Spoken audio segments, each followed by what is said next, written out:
So ito nga guys, proof of legitimacy and proof of transaction. So what up mga kuys, magandang araw po sa ating lahat. So meron na po akong i-share mga kuys no, kasi may customer po tayo na taga Bataan.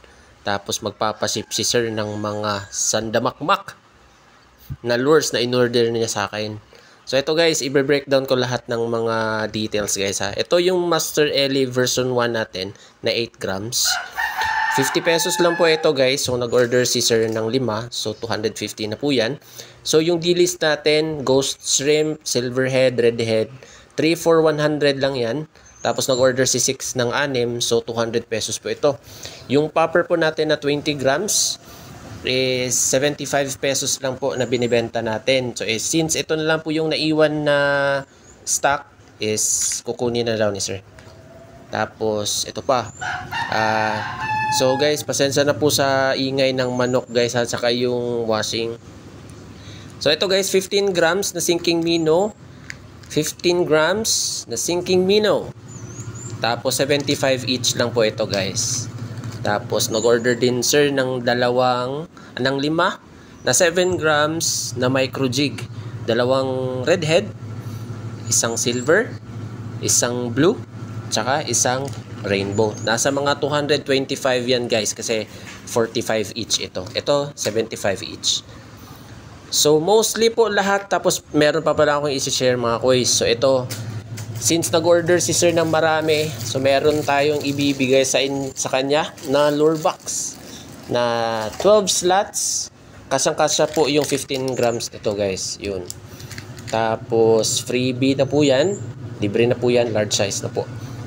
So ayun lamang mga kakuis. Sir Jun, maraming salamat po sa in-order niyo sa akin. Bound to Bataan po ito mga kuis, no?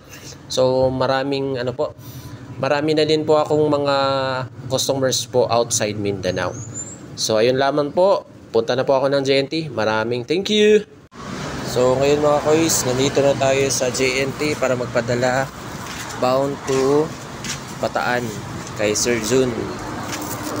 Sir, ito na po yung mga gamit nyo na in-order sa akin.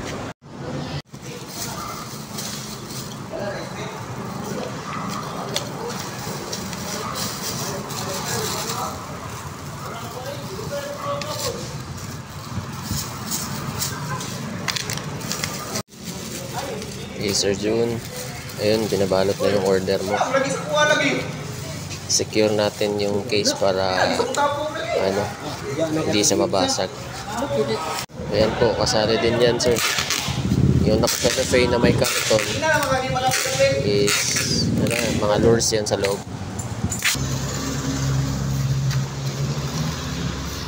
Okay sir, lahat yan naka-bubble wrap sa loob para safe.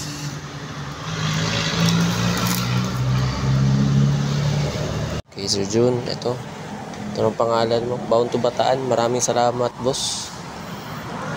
So salamat din sa pagbigay ng tiwala. Maraming thank you. So sir, maraming salamat po sa tiwala na binigay niyo sa akin. God bless sa ating lahat. Paalam, keep safe.